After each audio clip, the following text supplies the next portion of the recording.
Bonjour à tous. Dans l'épisode d'aujourd'hui, j'avais envie de répondre à une question que l'on ne se pose pas suffisamment, je pense, lorsqu'on débute le référencement naturel.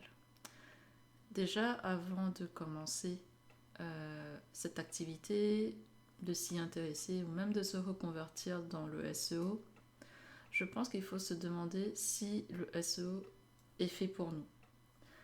Pourquoi je dis ça? Parce que le référencement naturel est une discipline, une activité très complète, très variée, qui allie à la fois la technique, la sémantique, le marketing offline, le marketing, on va dire, inbound marketing. Donc il y a plusieurs aspects stratégiques qui entrent en jeu.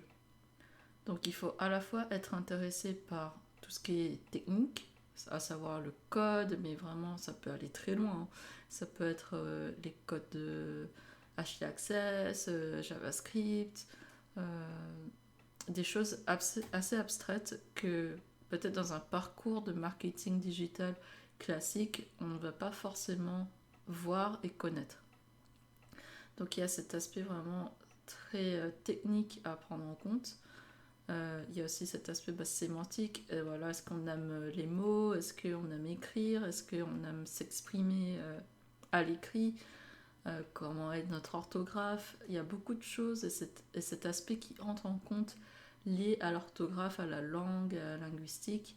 Et c'est également un pilier primordial en SEO. Et finalement, il y a la partie, on va dire, off-site, un peu plus relationnelle, où on va aller chercher des partenaires, des personnes qui veulent bien parler de notre site.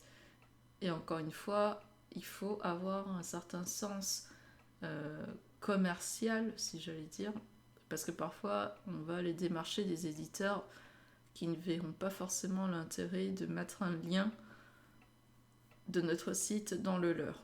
Donc il faut un peu négocier avec eux, négocier les tarifs, trouver des arguments pour montrer que c'est plutôt pertinent pour l'éditeur d'avoir un lien vers notre site et qu'est-ce qu'on peut lui offrir en contrepartie. Que ce soit quelque chose, on va dire, pécunier ou non. Donc il y a plusieurs aspects comme ça qui entrent en compte et l'objectif final lui-même du référencement naturel est de positionner des sites web.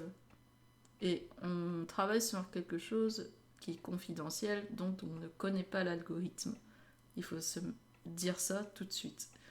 Et est-ce qu'on est prêt à travailler sur quelque chose d'aussi abstrait et d'aussi subjectif finalement? Parce que vous pouvez positionner un site numéro 1 sur un mot-clé, vous êtes satisfait, mais est-ce que ça va satisfaire le client? Est-ce que c'est ce qu'il veut? Est-ce qu'il s'attend à ça? Et est-ce que vous êtes prêt justement à vous justifier tout le temps envers votre client pourquoi vous avez fait ce choix, pourquoi vous avez choisi ce mot-clé, et si jamais il y a une part de trafic, est-ce que vous êtes prêt à dire à votre client euh, les raisons? Enfin, être prêt, oui, vous devez l'être, hein, de toute façon. S'il vous demande des explications, c'est votre rôle d'y répondre. Mais c'est plutôt, est-ce que vous êtes prêt au quotidien à vous attendre à, à des baisses, on va dire, oui, des baisses de trafic, des baisses de position qui engendrent en fait euh, des explications, de la patience, beaucoup de patience pour faire remonter les résultats vis-à-vis de clients aussi impatients. Euh, il faut aussi faire preuve de pédagogie. Vraiment, le SEO, c'est un métier hyper complet et hyper complexe parfois.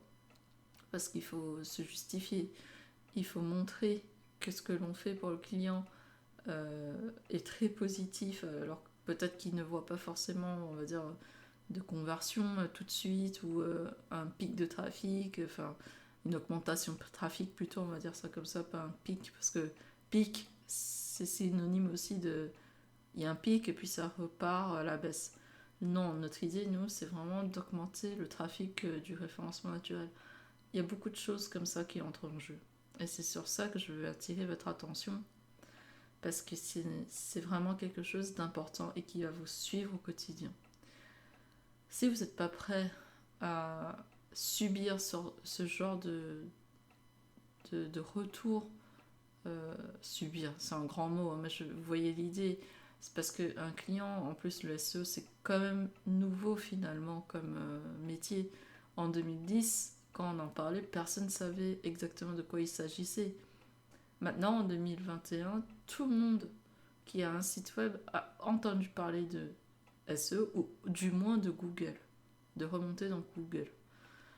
Donc là, le métier est en plein essor. Je pense qu'il a encore au moins 20 ans devant lui, voire plus, 20-25 ans. Et franchement, ça va encore évoluer. Et si vous avez choisi cette voie, d'être dans ce métier, qui est un très beau métier, moi je suis complètement passionnée par ça et je pense que tous ceux qui me suivent le savent. Quand j'en parle, voilà, j'ai des étincelles dans les yeux, je suis à fond, j'ai envie de penser encore à d'autres choses, à innover, à chercher d'autres informations sur d'autres moteurs de recherche, à vraiment m'alimenter en technique, en information. Si vous avez ça en vous, cette curiosité, cette passion, et que vous êtes aussi à la fois patient et pédagogue, je pense que le SEO est un métier qui va vraiment vous plaire. Et sur du très long terme. Et franchement, lorsque vous travaillez avec vos clients, je vais dire, faites le bon choix. Parce que c'est vrai qu'il y a des clients qui ne vont pas forcément comprendre ce que vous faites, ils veulent des résultats tout de suite. Ben, c'est pas vers du SEO qu'il faut les orienter, mais du SEA. Et le SEA, pareil, c'est un métier que j'aime beaucoup. Et je dis souvent, le SEO pour moi c'est une passion, parce que je m'amuse vraiment, j'aime aller regarder les résultats que j'obtiens. Le SEA, je sais qu'en payant certains mots-clés, en ayant une bonne stratégie, je vais réussir, je vais y arriver à positionner correctement un site. Le SEO, non, comme je travaille sur un algorithme que je ne connais pas pour l'ensemble des moteurs de recherche, ça m'amuse toujours d'aller chercher, de tester, d'essayer des trucs, des stratégies. C'est vraiment comme un jeu pour moi à la base. Et j'aimerais que ça reste à l'état de game, entre guillemets, pour ma part. Si un jour le SEO, en tant que tel, en fait, me passionne plus, enfin je pense que ça n'arrivera pas vu que j'adore les langues, j'adore travailler sur différents moteurs de recherche, travailler sur différentes cultures, vraiment je pense que ça ne m'arrivera pas. Vu que depuis toute petite, les langues, la linguistique, et en plus le web, la technique et tout me passionne. Et j'ai encore tellement à explorer côté de l'Asie, par exemple Naver, même Baidu. Ok, je connais très bien comment il fonctionne, mais j'ai encore plein de choses à tester sur Baidu, sur Naver, sur Yahoo Japan. Et sincèrement, je pense que je vais bientôt reprendre des cours en japonais encore, parce que j'adore ça. Et j'aime beaucoup, vraiment, c'est une langue que j'aime beaucoup. Le coréen, je réfléchis. Je pense plus tard, je reprendrai le coréen. Mais le japonais, c'est quelque chose que j'ai envie de faire tout le temps, sur la durée. Mais voilà, je dois me dégager du temps pour ça. Donc oui, je pense que le référencement a encore au moins 20-25 ans devant lui d'essor, de développement. Et mon objectif, vraiment, c'est d'aller plus loin. Ne pas rester que sur Google France, on va dire. Et c'est déjà pas le cas. Je suis clairement loin d'être que sur Google France. Mais voilà, que ce que j'allais dire, c'est que si le référencement, un jour, en tant que tel, en audit et tout, ça, je veux dire, j'ai fait le tour. Je voudrais vraiment me convertir, enfin devenir clairement que professeur. Enfin, pas devenir, je suis déjà professeur de référencement naturel, de SEO, mais vraiment bifurquer mon activité vraiment sur cette partie professeur et formatrice. Mais bon, pour le moment, c'est pas le cas. J'ai très envie de faire encore de l'opérationnel, d'être sur mes projets, d'être dans les stratégies, parce que j'aime bien.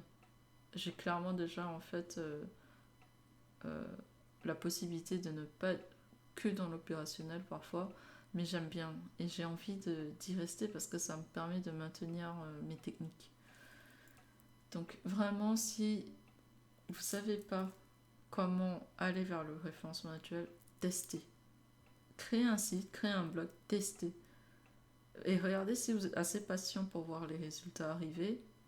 Si vous êtes assez curieux pour aller tester des techniques, lire des articles, des tutos, enfin vraiment suivre des choses pour pouvoir réussir. Et regardez si vous arrivez à expliquer le référencement naturel à quelqu'un de votre entourage avec pédagogie. Si la personne comprend, c'est que vous avez peut-être quelque chose.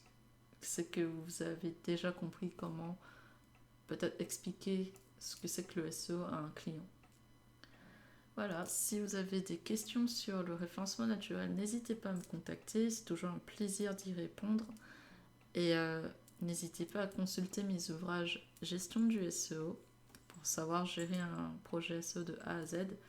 Ou encore si vous êtes intéressé par l'Asie, notamment la Chine, vous avez mon ouvrage SEO Baidu à votre disposition. Merci beaucoup et encore bonne écoute à tous.